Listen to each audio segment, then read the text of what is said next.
Hello students, refraction of light के अंदर हम आगे बढ़ते हैं। जैसे कि आप जानते हैं रे ऑप्टिक्स के अंदर हम पहुंच गए हैं। स्टार्ट हमने कर दी है रे ऑप्टिक्स, और उसके अंदर रिफ्रैक्शन ऑफ लाइट का एक लेक्चर, एक वीडियो हमने डाल भी दिया था, वो आपने देख भी लिया होगा। अब रिफ्रैक्शन ऑफ लाइट के अंदर आगे बढ़ते हैं हम।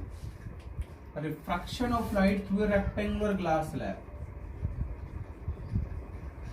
Refraction of light through a rectangular glass slab, और यहीं से हम लैटरल शिफ्ट या लैटरल डिस्प्लेसमेंट भी डिस्कस कर लेंगे। एंड लैटरल शिफ्ट कह दो या लैटरल डिस्प्लेसमेंट कह दो,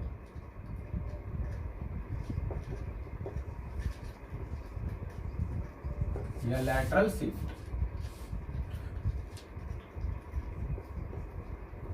ये ठीक है। Refraction of light through A rectangular glass slab. तो पहले तो ग्लास स्लैब हमें लेनी है। हो सकता है ग्लास स्लैब आपने देख ली हो, जैसे लैब के अंदर देखा होगा आपने ग्लास स्लैब।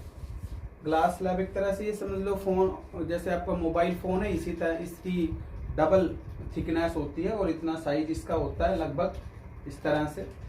तो उसका रिफ्रैक्टिव इंडेक्स भी हम निकालेंगे आगे, जैसे डिस्कस करेंगे इस तरह से। Refractive index glass slab, glass है तो 1.5 ही है, तो उसका रिफ्रैक्टिव इंडेक्स भी हम फाइंड आउट करेंगे, ठीक है ना। तो और नहीं देखी है तो लैब में देख भी लेंगे कि ग्लास स्लैब क्या होती है। तो उसके अंदर हमें रिफ्रैक्शन शो करना है। कैसे? ये हमने रेक्टेंगुलर ग्लास स्लैब ले ली।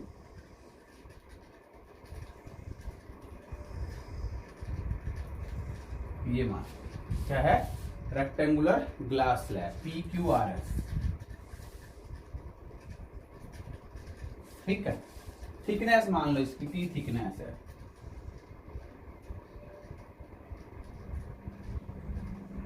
T इसकी क्या है? थिकनेस है।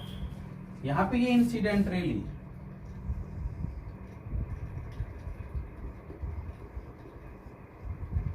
इंसिडेंट रे, और यहां से ये नॉर्मल डाल दिया।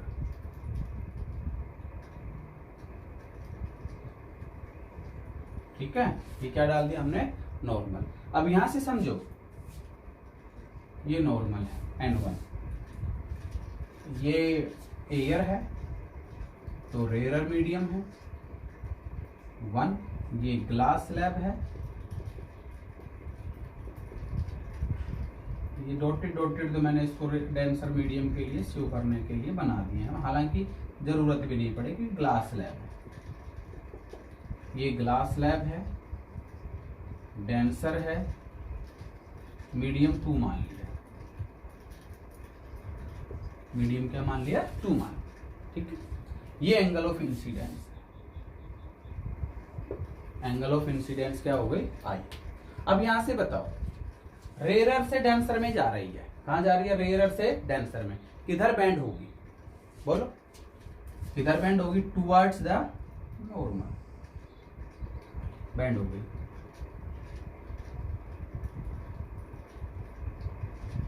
टुवर्ड्स द नॉर्मल बेंड हो गई, ठीक है। अब ये भी तो, इसके ऊपर भी तो इंसिडेंट हो गई ये रे। बताओ नहीं हो गई क्या?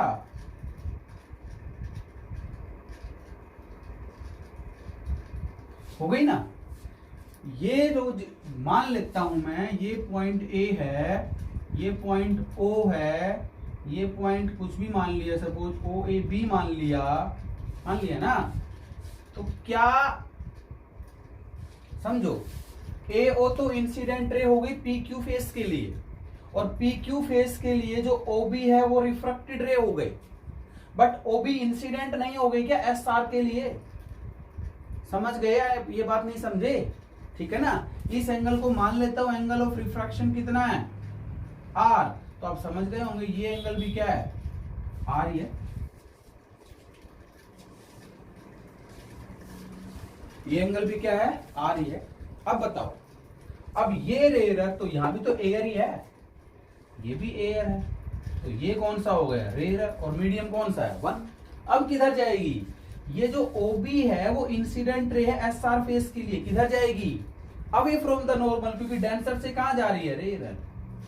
और इस तरह से जाएगी कि जो ये इंसिडेंट रे थी पहले वाली, इसके बिल्कुल पैरेलल, इसके बिल्कुल पैरेलल, और इस रे को बोलते हैं इमर्जेंट रे, बाहर निकल गई और पैरेलल होती है, तो ये एंगल और ये एंगल दोनों क्या होगा, बराबर।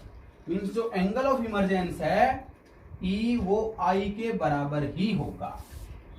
एंगल ऑफ इमरजेंस है वो किसके बराबर, ई जो है वो किसके बराबर, आई के बराबर ही होगा। समझ गए होंगे, ठीक है। तो ये रेक्टेंगुलर ग्लास स्लैब है, ठीक है। तो 4 फेस पी क्यू फेस के लिए पी मान लो thickness of rectangular glass slab, ठीक है। 4 फेस PQ फेस के लिए, PQ फेस के लिए क्या है, AO तो इंसिडेंट रे है और OB क्या है, रिफ्रैक्टेड रे है। स्नेल्स लॉ लगाओ, अकॉर्डिंग टू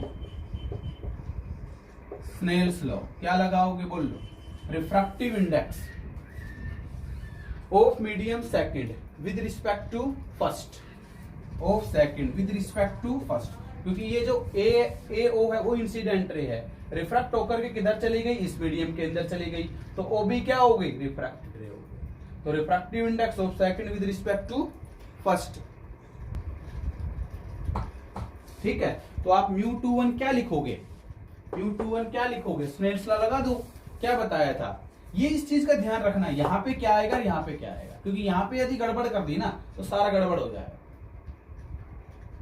सेकंड के अंदर जा रही है, फर्स्ट से आ रही है, इसका मतलब ये क्या लिखोगे, sine i upon sine r, और इसको क्या मान लो, फर्स्ट, ठीक है।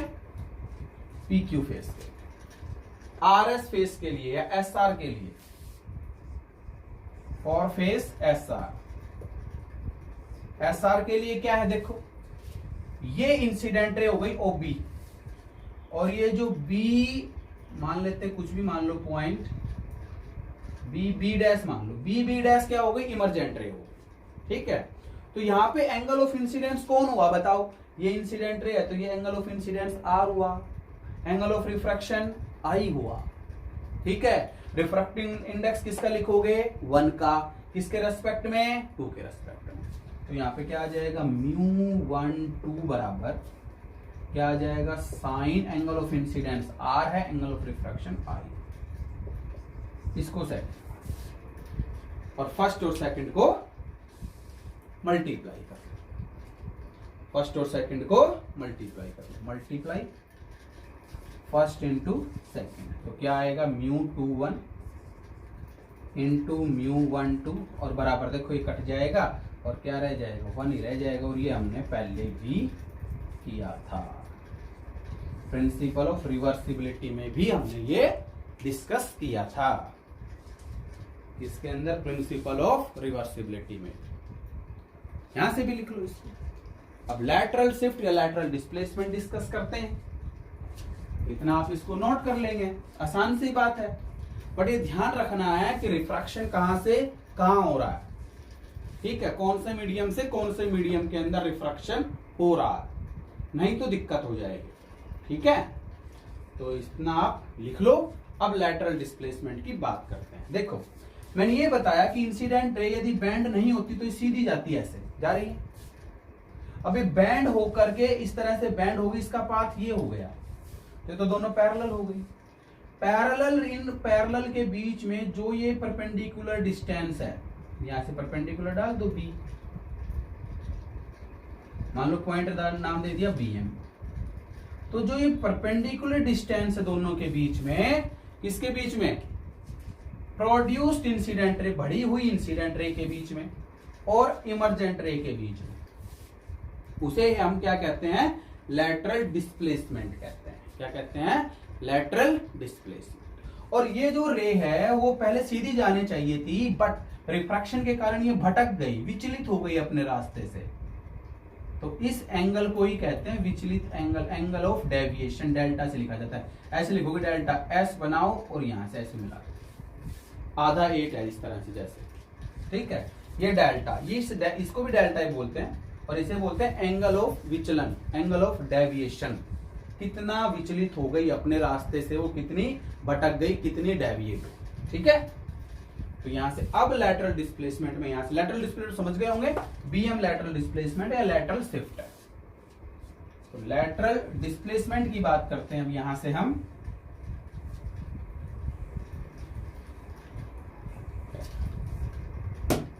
Lateral displacement,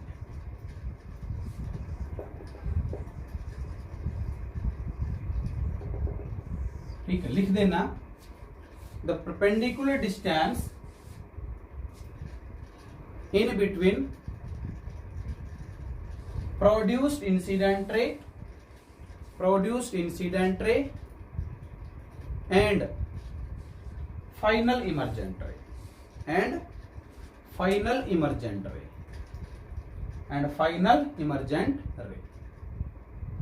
called lateral displacement. It's called lateral displacement. Here diagram के अंदर क्या है, BM क्या है,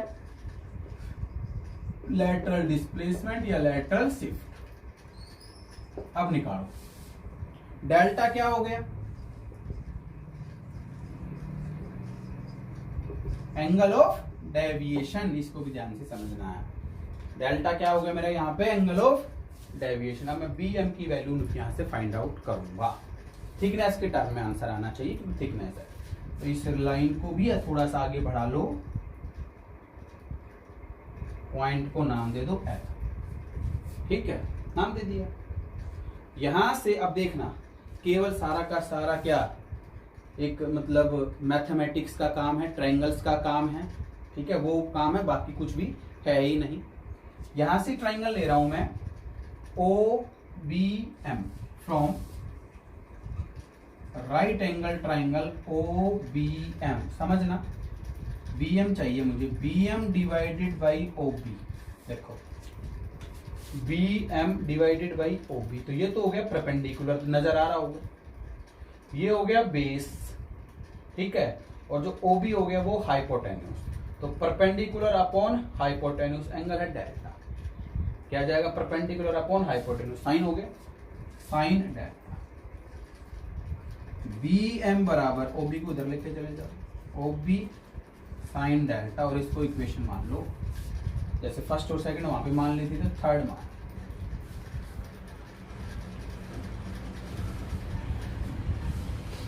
क्या मान लो, थर्ड मान।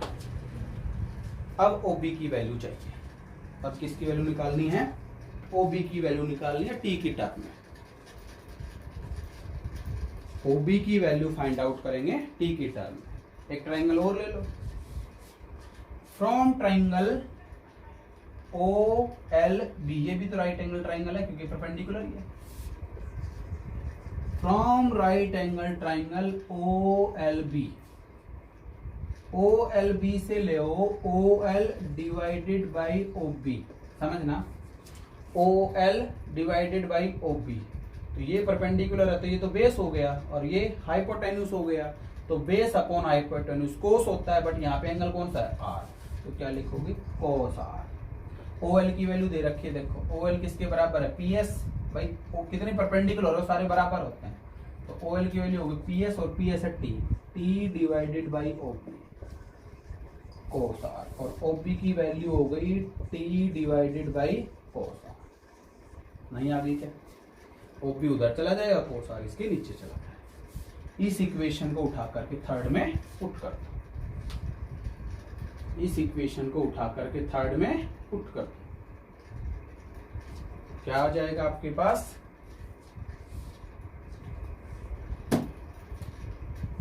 आपके पास ये आएगा BM बराबर T अपॉन कोस R और into sine delta, T upon कोस R into sine delta. Delta की वैल्यू निकालनी, समझो यहां से देखो, ये एंगल I और ये एंगल टोटल I दोनों बराबर है, तो I बराबर होगा डेल्टा प्लस R, आई बराबर होगा डेल्टा प्लस आर। तो डेल्टा क्या आ गया, this implies I minus R, तो बी एम की वैल्यू हो गई T sine I minus R divided by cos R. ये वैल्यू लिख लो।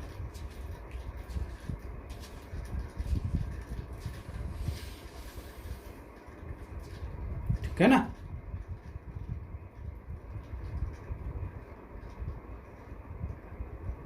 ये लैटरल डिस्प्लेसमेंट या लैटरल शिफ्ट कहते हैं इसको। T sine I minus R, I पता होगा, आर पता होगा, थिकनेस पता होगी, लैटरल शिफ्ट लैटरल डिस्प्लेसमेंट निकाल दोगे। ठीक है ना। तो कितनी बैंड हो गई, यहाँ सीधी जानी चाहिए थी बट इस तरह से बैंड होकर के गई, यही पैरेलल नहीं, लेकिन पाथ उसका चेंज हो गया। ठीक है ना। तो ये रिफ्रैक्शन ऑफ लाइट है, लैटरल शिफ्ट है, लैटरल डिस्प्लेसमेंट है रेक्टेंगुलर ग्लास स्लैब के लिए। ठीक है। अब मान लो कंपाउंड प्लेट और ले ले तो क्या हो जाए। ठीक है ना। कंपाउंड प्लेट ले लें तो क्या हो जाएगा, इसको आप लिखें, नोट करें। कंपाउंड प्लेट की बात और करता हूं, मतलब नंबर ऑफ मीडिया ले लें आप।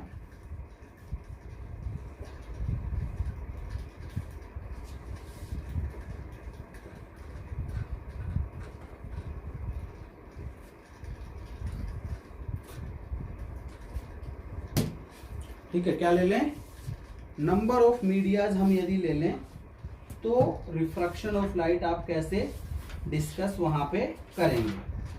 ठीक है। Refraction of light through a combination of media, refraction of light through combination of media, plural है मीडियम्स का, मीडियम का। तो कॉम्बिनेशन ऑफ मीडिया है, 3 ले ले हम, मान लो 2 से तो ज्यादा ही लेंगे, 2 तो अब तक तो ले ही रहे थे जैसे। तो कॉम्बिनेशन ऑफ मीडिया के लिए रिफ्रैक्शन ऑफ लाइट कैसे आप डिस्कस करेंगे, जैसे समझना कि अपने पास ये है,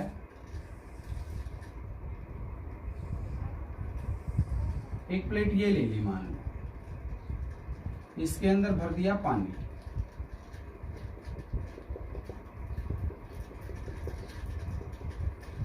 वाटर है, यहां पे क्या है, एयर है। ठीक है। एक और मीडियम ले लिया,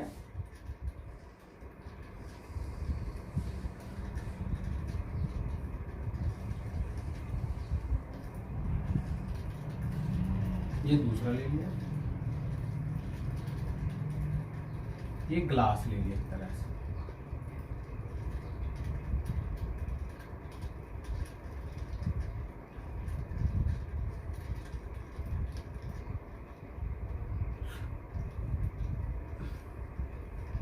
थोड़ा सा अलग बना दिया मैंने इस ऊपर वाले से, ये ग्लास है,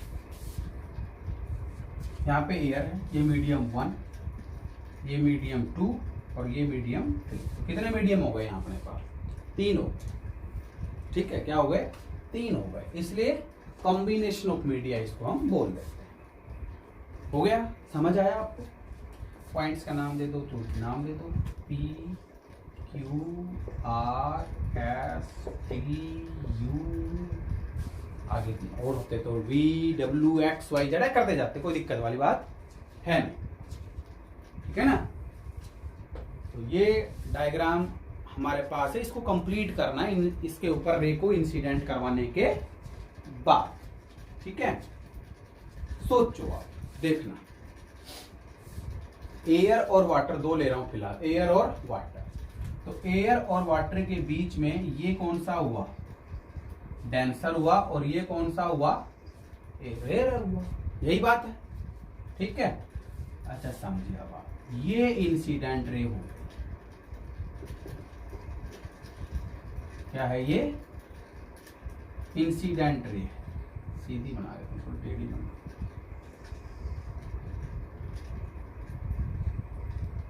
ये हो गई इंसिडेंट रे, ये इसके ऊपर हो गया आपका नॉर्मल।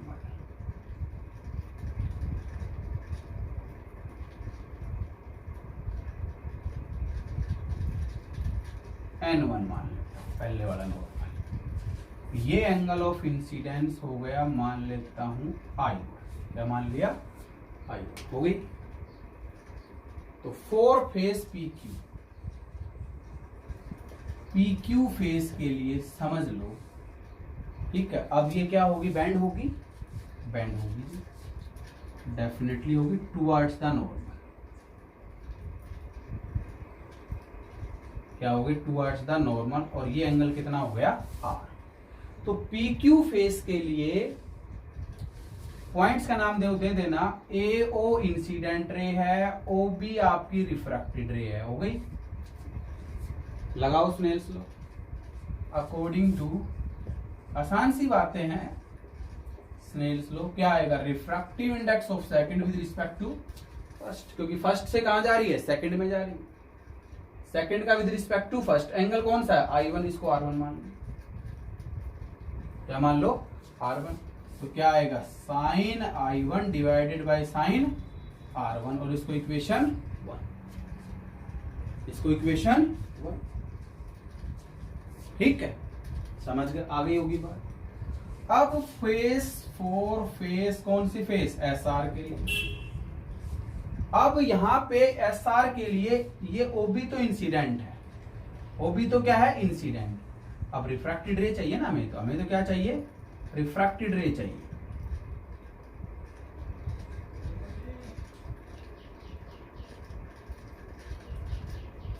रिफ्रैक्टेड रे बनाओ।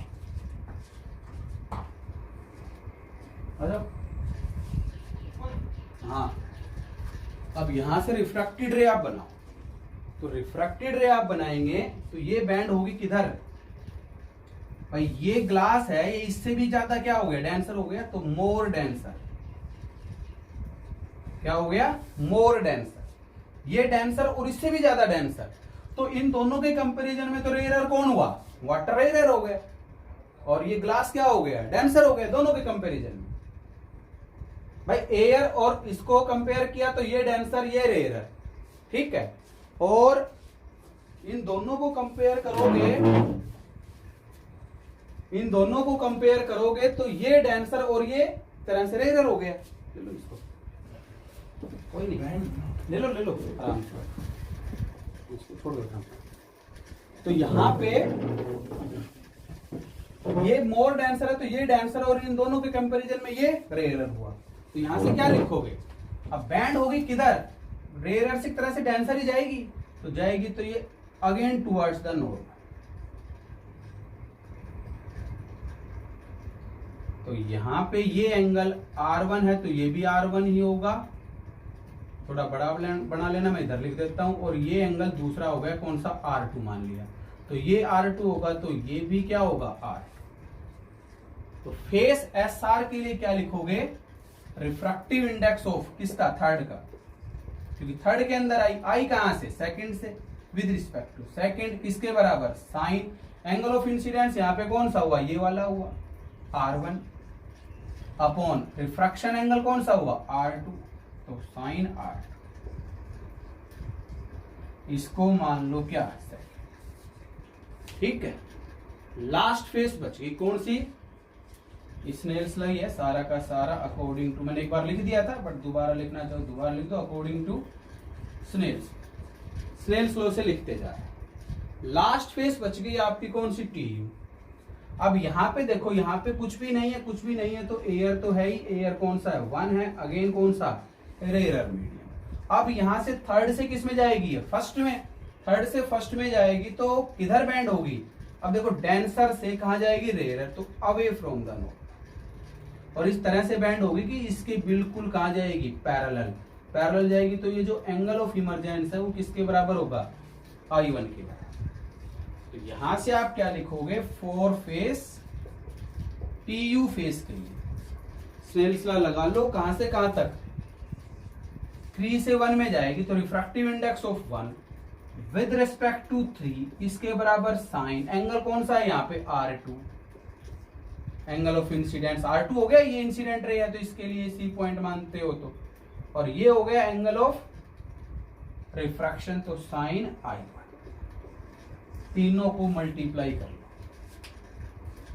एक इक्वेशन, दो इक्वेशन और तीन इक्वेशन, तीनों को क्या मल्टीप्लाई कर लो, 1 into 2 into 3, आपके पास आएगा μ21 into μ32 into μ13। मल्टीप्लाई करके देखना एक बार, साइन I ऊपर है, I1 ऊपर है, साइन I1 नीचे है, कट जाएगा, साइन R1 नीचे है, साइन R1 ऊपर है, कट जाएगा, साइन R2 नीचे है, साइन R2 ऊपर है, तो तीनों को मल्टीप्लाई करोगे सारी चीजें आपस में कैंसिल हो जाएंगी। ये इक्वेशन ये इक्वेशन ये इक्वेशन लिख लेना यहाँ पे और मल्टीप्लाई करके देख लेना, सारी चीजें कट करके क्या आ जाएगा ऊपर, ये आंसर। तो μ21 इंटू μ32 और इंटू μ13 किसके बराबर 1। इसको यदि इधर लिख के जाना चाहो आप लिख के चले जाओ, μ21 इंटू μ32 बराबर 1 अपॉन μ13, और ये किसके बराबर होता है μ31, उल्टा होता है, प्रिंसिपल ऑफ रिवर्सिबिलिटी से पढ़ा था हमने। μ21 किसके बराबर, μ12 के रेसिप्रोकल के बराबर। ये रिफ्रैक्शन है कंपाउंड या कॉम्बिनेशन ऑफ मीडिया कह दो। जैसे कॉम्बिनेशन ऑफ मीडिया इसलिए कह दिया, एयर भी आ गया इसके अंदर, वाटर भी आ गया इसके अंदर, ग्लास भी आ गया, यदि और भी कोई डेंसर इससे ज्यादा भी डेंसर होगा जैसे डायमंड है वो आ जाएगा तो वो भी चाहे आप लिख करके कर सकते हैं, क्योंकि इसका रिफ्रैक्टिव इंडेक्स 1 है, इसका कितना 1.33 है, इसका कितना 1.5 है, डायमंड लेोगे तो उसका 2.42, तो उससे भी ज्यादा क्या हो गया डेंसर हो गया। तो ये कॉम्बिनेशन ऑफ मीडिया के लिए था, और आज के लिए इतना ही। Thank you.